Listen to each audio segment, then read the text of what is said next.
Ya sabes, tu cita con la información, con el análisis.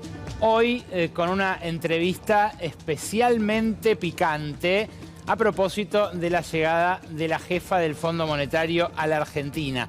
Pero tengo para compartir con ustedes el balance de la petrolera israelí que está avanzando con sus planes para saquear nuestra plataforma marina. No hay otra palabra para describir esos planes porque lo que están avanzando, y avanzando ya en los últimos pasos, en los decisivos, es en un plan para explotar el recurso argentino que usurpa Gran Bretaña, que usurpan los kelpers, que usurpa una población implantada por el colonialismo en un territorio que, ningún argentino o casi ningún argentino duda que nos pertenece. ¿De quién es la petrolera israelí que se prepara para dar un salto adelante en el saqueo de Malvinas? Te vas a enterar en instantes nada más. Vamos a hablar de economía a propósito de la llegada de la jefa del fondo a la Argentina. Lo primero a desentrañar es a qué viene Kristalina Georgieva, a qué llegó al país la directora ejecutiva del Fondo Monetario, que ya le dio un rescate al gobierno de Milei, al ministro de Economía, Luis Caputo, cuando desbarrancaba su primer programa en abril del año pasado, pero que hoy tuvo una agenda muy cargada, una agenda casi de jefa de Estado, diría yo. Bueno, ¿puede cumplir con su cometido Georgieva en Argentina? ¿Se le puede pagar al Fondo Monetario esa deuda monstruosa que ya acumula la Argentina luego de las dos gestiones de Caputo? Sobre esto vamos a hablar en instantes con el diputado nacional Máximo Kirchner. Claro, Máximo Kirchner ya está en nuestros estudios, va a ser en vivo la entrevista en instantes. Acaba de presentar, lo hizo esta mañana, un proyecto de ley justamente para que el Fondo Monetario Internacional vuelva a pasar por el Congreso, para que en todo caso el endeudamiento que contrajo este gobierno por encima de lo que habilitaba como cuota el Fondo para la Argentina, tenga un tratamiento que haga sustentable en algún momento el pago de esa deuda que hoy no se puede pagar. Pero vamos a hablar también de lo que se le escapó al vocero. ¿Qué pasa si se va el dólar a 1.800 mangos de repente? ¿Por qué esto que dijo Adrián Rabier encendió todas las alarmas en la Casa de Gobierno al punto tal de que el presidente tuvo que salir a explicar a su vocero? Bueno, en instantes también a propósito de esto, la pregunta, ¿se puede reactivar la economía argentina con una devaluación? ¿Puede acaso salir de este estado catatónico el consumo, la inversión, a partir de ese salto del dólar a 1.800? ¿Por qué todos hablan de repente del dólar a 1.800? En instantes lo vamos a poner en común. Pero claro, les decía que accedimos al balance de Navitas, la empresa israelí que avanza en un saqueo que puso al día o puso de manifiesto la selección nacional, cuando mostró una bandera que recorrió el mundo, una bandera que puso al reclamo por Malvinas en las primeras planas de todos los diarios del planeta.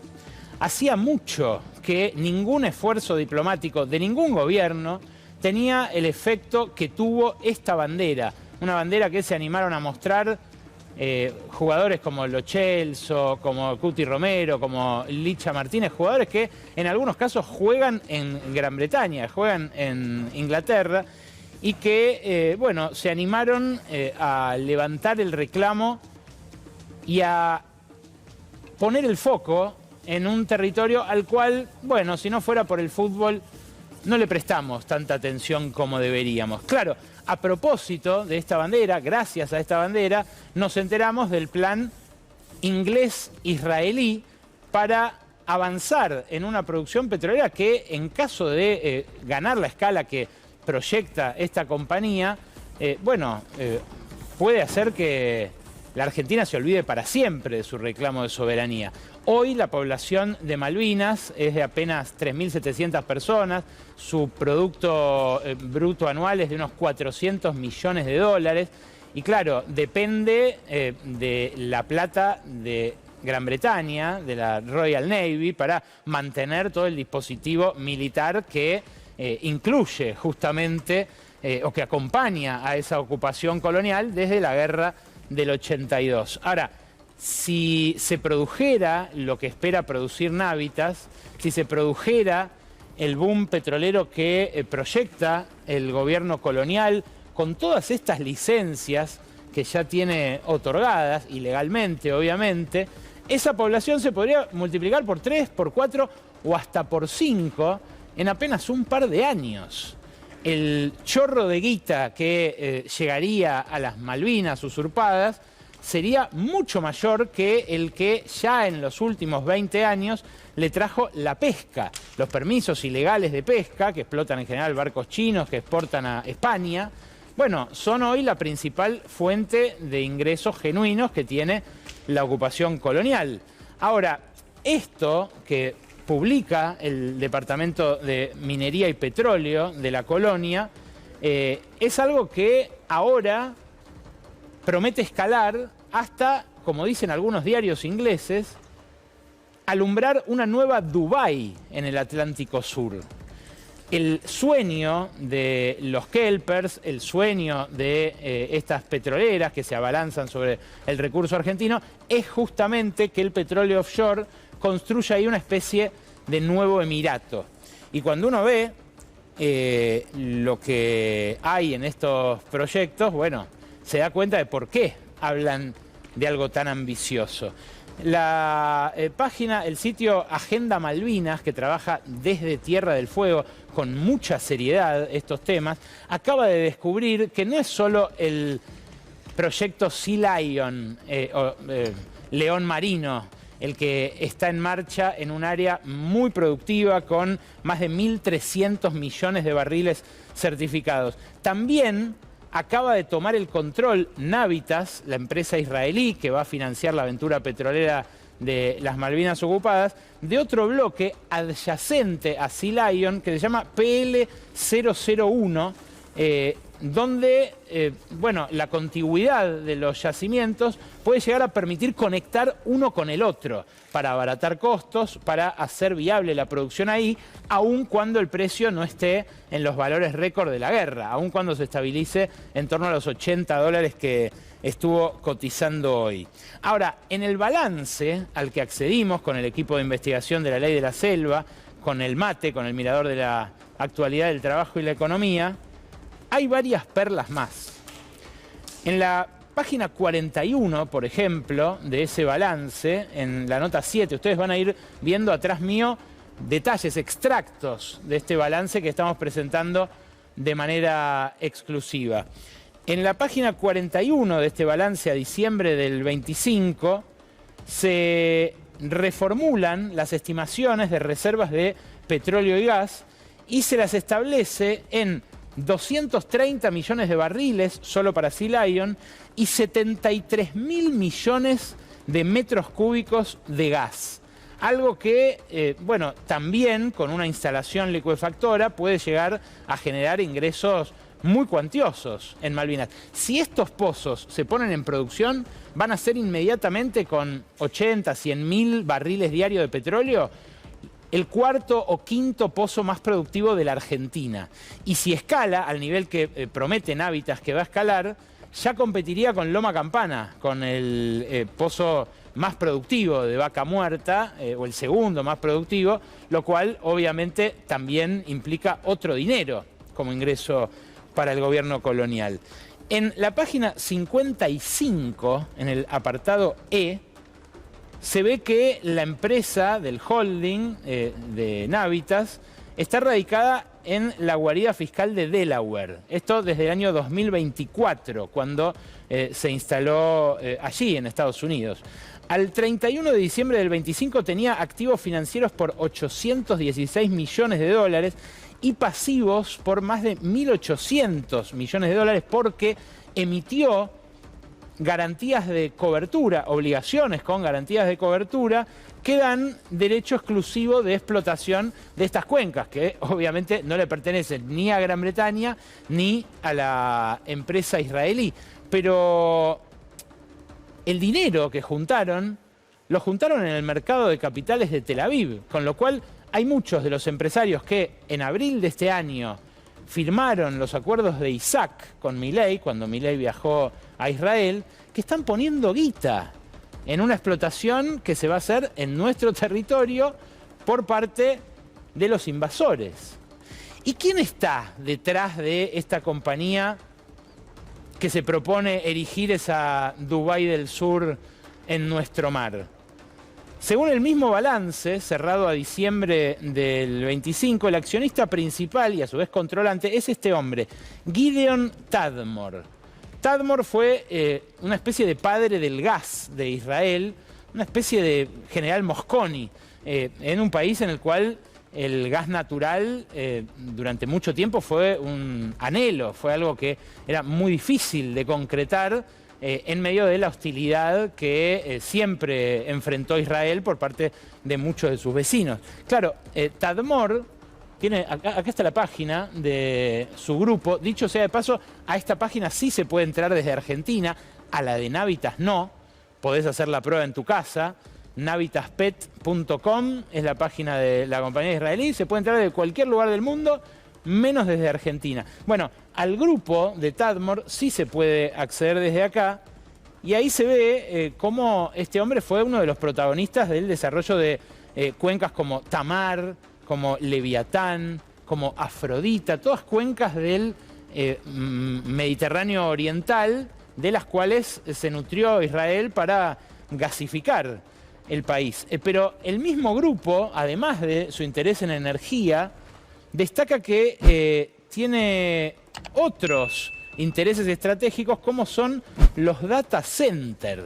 Los data centers que se convirtieron en una especie de obsesión del gobierno de ultraderecha y que, bueno, él está intentando instalar también para las grandes plataformas de datos, de algoritmos y de redes sociales, que, bueno, para su inteligencia artificial usan estos data centers que consumen, como hemos hablado muchas veces, un montón de agua, de energía y de otros recursos.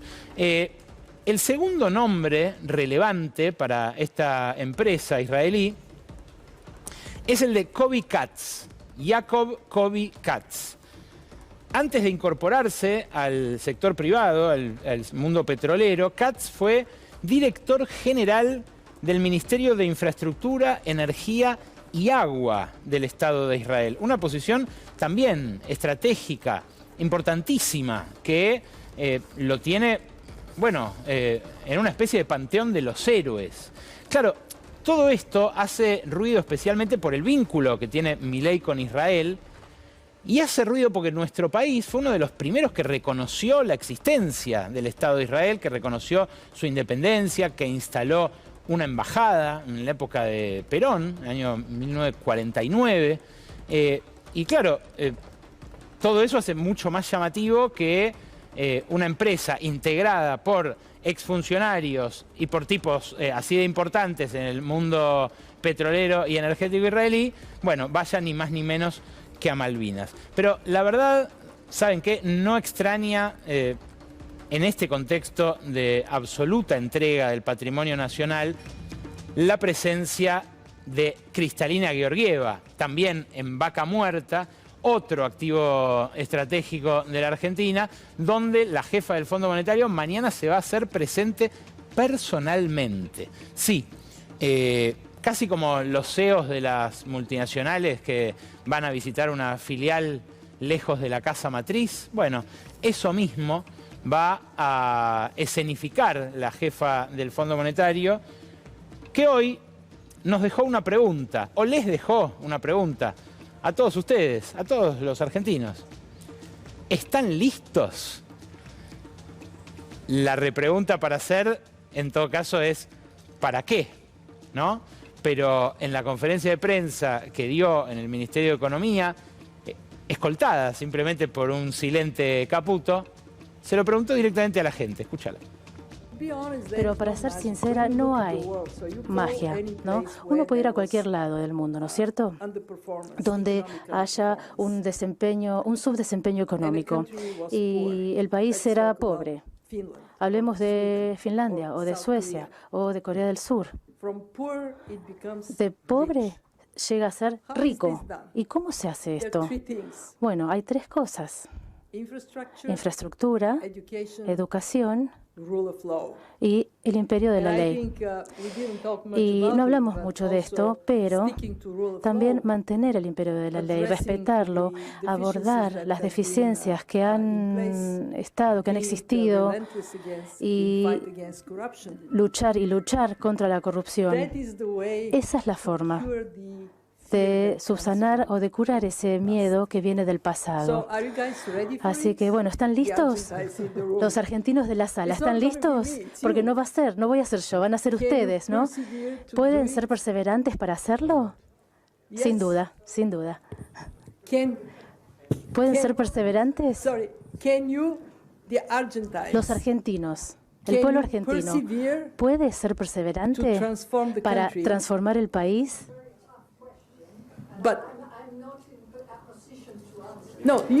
Ustedes como argentinos, porque yo no soy argentina. Yo creo que hay una gran promesa para Argentina.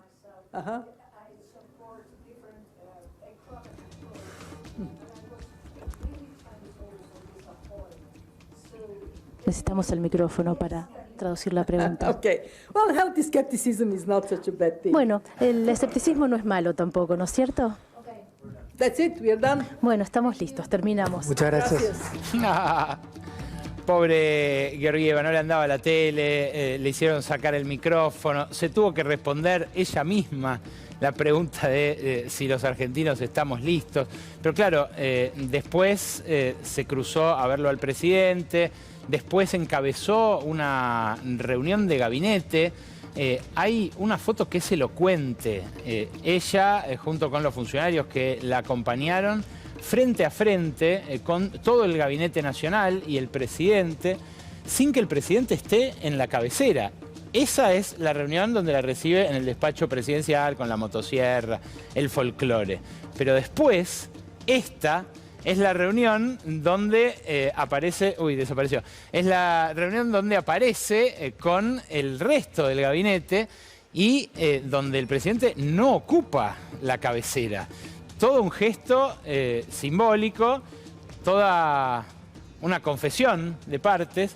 Este retrato de un gabinete, bueno, casi que negociando de igual a igual, pero en su casa, con la visitante que vino a hacerse cargo, parece, de todo.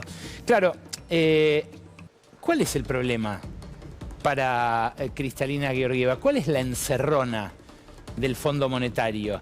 Ella viene a la Argentina a tratar de convencer a los acreedores privados de que Argentina se va a atar al ajuste, de que no va a hacer falta que ella le vuelva a prestar al gobierno de Javier Milei. De hecho, lo enfatizó.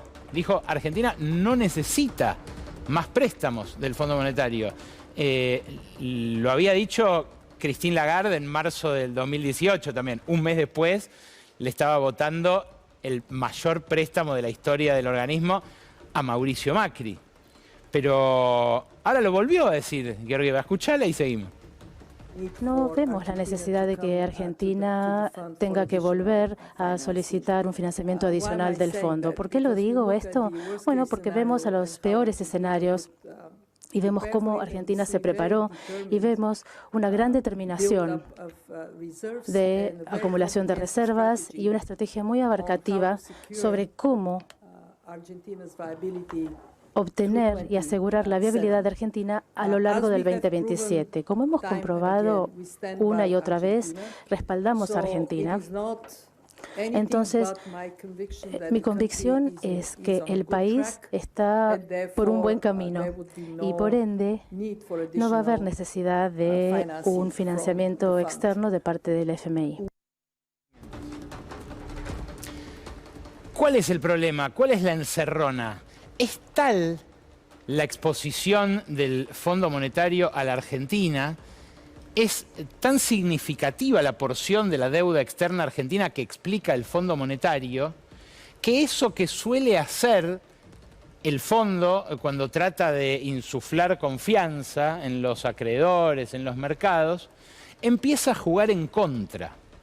Sí, Argentina tiene por delante una montaña de vencimientos que ya el año que viene, entre capital e intereses, casi se arriman a los 8.000 millones de dólares, luego casi a los 10.000 en 2028, casi a los 11.000 en 2029, casi a los 12.000 en 2030. Para que se den una idea, 15.000 millones fue el superávit comercial de todo el año pasado.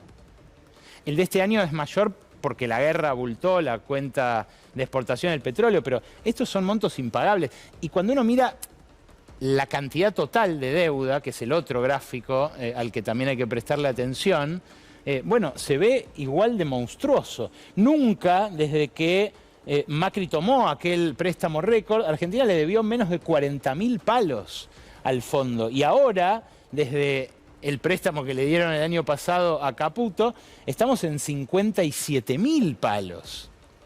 ¿Qué es lo que pasa en esos contextos, en un contexto de tan alto endeudamiento con el fondo? Que el efecto benéfico para los acreedores de la confianza que pueda tener el Fondo Monetario en el plan económico de un país empieza a diluirse. ¿Por qué? Y bueno, los acreedores privados ven que la deuda privilegiada con el Fondo Monetario va a mantenerse siempre y que en todo caso, si hay que hacer una reestructuración, el peso del recorte de esa deuda va a caer sobre ellos. Por eso le cuesta tanto a Milei bajar el riesgo país, porque si aparecen problemas, todos los acreedores saben que la deuda con los organismos no se toca, que ellos van a tener que hacer todo el esfuerzo para afrontar el eventual ajuste, y eso se traduce en más puntos de riesgo país, en una prima mayor que exigen los acreedores para prestarle a un país como Argentina. Claro, insistió Georgieva en que son los mercados privados los que a partir de ahora le van a tener que prestar a Caputo, pero hasta ahora eso no se verificó. Claro, Caputo, después de toda la jornada en la que hizo medio de chaperón de Georgieva, habló y dijo que ella no se mete en temas políticos. Escúchalo.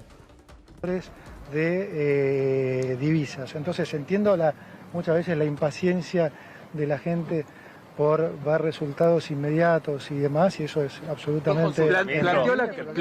¿Planteó la eventualidad de un segundo mandato de Milei ella? No, por supuesto que no, ella no, el fondo no se mete nunca en temas políticos. No, el fondo no se mete nunca en temas políticos, dice Caputo, y hace esfuerzos por contener la risa.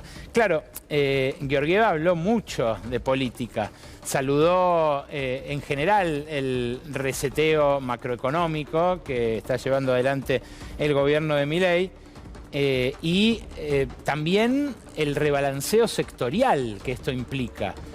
Un rebalanceo por el cual, por ejemplo, acaban de anunciar el cierre de la única fábrica de caucho sintético que hay en la Argentina, una fábrica en Santa Fe, propiedad del Grupo Pampa, de Marcelo Mindlin, que, bueno, se quedó sin FATE como cliente y que decidió cerrar sus puertas. Claro, ya Argentina había dejado de fabricar poliestireno para colchones, una planta de Dow, también en Santa Fe, que también cerró. Ahora deja de fabricar goma, caucho, con uso muy difundido en la industria, que ahora lo va a tener que importar del Brasil, del comunista Lula.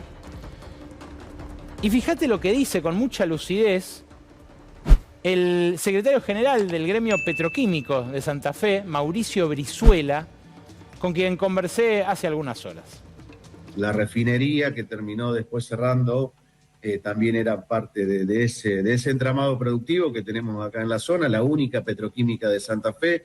Y bueno, la provincia tampoco entiende esta problemática y no se pone a la altura de defender una industria base donde genera un montón de puestos de trabajo. Y bueno, está bien y nos parece bárbaro que que el gas de Vaca Muerta se explote, pero bueno, la verdad que pensar que todos nos vamos a tener que ir a vivir a Neuquén, a Salta o a otro lugar, me parece que no es la Argentina que queremos. Lúcido lo de Brizuela, ¿no? Pensar que todos nos vamos a tener que ir a vivir a Neuquén o a Salta, a los pozos petroleros o alrededor de una minera, que encima las mineras traen todo el obrador hecho de China, lo instalan ahí duermen los operarios. Dice algo más también, recuerda Brizuela, mirá cuándo recuerda. Esta misma situación la vivimos en el 2001. Caucho ya estaba por cerrar en el 2001, vino esa devaluación, ese estallido social y automáticamente se revirtió la situación, como va a pasar, porque este modelo es insostenible, el de Milei, este modelo económico es insostenible para la Argentina. Esta es la tercera oleada. Se intentó con el golpe militar, con la dictadura, con el menemismo, y bueno, este es un calco de esa época, y Argentina va a terminar cambiando, y bueno, cuando cambie esta producción tan sensible, no la vamos a tener más, y no es una industria textil que vos podés guardar las máquinas y cuando cambie el modelo económico o los tiempos vas a destapar y volver a arrancar. Claro, hay quienes se ilusionan con que los dólares de esos sectores que extraen recursos naturales para la exportación alcancen para todo. Para seguir haciendo turismo con el dólar barato, para los pagos de deuda, para el atesoramiento, para la fuga, pero no alcanzan para todo. Mirá este gráfico, por ejemplo, sobre info del Banco Central que hizo CEPA. Acá tenés de un lado la balanza comercial, acumulada a mayo de este año, con el boom incluso que generó la guerra en las exportaciones de hidrocarburos. Del lado azul está ese excedente y del otro lado está la balanza turística y el pago de intereses. Ni siquiera alcanza para esas dos cosas el excedente comercial. Imagínate si le tenés que sumar el resto de los rubros que insumen divisas. Pero, de vuelta, para el gobierno está todo bien, a tal punto que el viceministro chileno de Caputo reeditó el antiguo nombre de este programa. Sí, habló de los brotes verdes. Increíble, ¿no? Desde que el gobierno llegó con este programa de estabilización, lo que evitamos es que esto que ustedes dicen que la gente no llega al mes, que es una tragedia ser pobre, es una tragedia y es el esfuerzo central de nosotros. Pero lo que nosotros hicimos, número uno, evitar que esto fuera una catástrofe, que fuera mucho mejor. Estamos absolutamente conscientes, trabajamos todos los días para eso y creemos que el equilibrio macroeconómico que hemos creado va a generar y está generando las condiciones para que la gente lo empiece a sentir. Ya está en proceso, ya están los brotes verdes.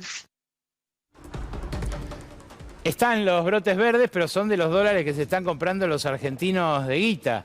No bajó de 2.000 palos al mes la formación de activos externos durante este año que no es electoral, ¿eh? Acá está el pico de septiembre, octubre del año pasado, que, bueno, el gobierno dice fue por la incertidumbre, riesgo Cuca. Vamos a ver qué dice Máximo Kirchner sobre esto. Pero el resto de las barritas son de este año, ¿eh? Y es una cuenta abultada para sostener mes a mes y financiar con las exportaciones. Es algo que, bueno, obviamente le pesa a un consumo y a una inversión que no levantan, que no repuntan en absoluto. Y a este dólar no van a repuntar. Claro, es un consumo que no para de desplomarse. Lo dijo el INDEC, lo dijo la consultora Sentia. No quiero abundar sobre algo en lo que abundamos todos los lunes. Es lo mismo que pasó con Macri, de la mano del Fondo Monetario, pero más rápido. Y por eso ya se comió 2 salvatajes. Ahora, la pregunta es, ¿puede reactivarse con una devaluación la economía? ¿Puede ese consumo planchado levantar en caso de que el dólar se vaya a 1.800 pesos, como se le escapó al nuevo Manuel Adorni, al vocero que en el Mundial pusieron en lugar de el eyectado por corrupción? ¿Por qué cada vez más economistas hablan de ese dólar a 1.800? Primero escuchalo a él, porque hasta hoy lo siguen desautorizando, pero él lo dijo, y lo dijo así. cuadruplicar el tipo de cambio significaría que hoy pasamos de 1.500 a 6.000 para llevar a una cosa parecida. Si vamos al 2002, donde el tipo de cambio pasó de 1 a 3, sería como hoy pasar de 1.500 a 4.500. Sí. Nadie ve ese escenario. Ahora, que el tipo de cambio llegue a 1.800, a 1.700 para dentro de unos meses, es una posibilidad. Y además, digamos, la estabilidad cambiaria está muy clara. Hace un año, nada más, un año y piquito, el presidente decía que el problema iba a ser otro. Que iba a ser este, mirá. ¿Diferencia lo que dicen los econochantas de Mandrilandia?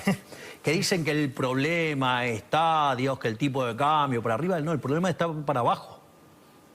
Porque vos vas a tener una pila de dólares y tenés la oferta de... Digamos, vos seguís creyendo que se te va a caer como un piano, como dijiste el otro día. Es que el problema es que se va a caer como un piano. ¿Se va a caer como un piano? ¿En serio? Entonces, ¿A cuánto se va a caer? ¿A 700?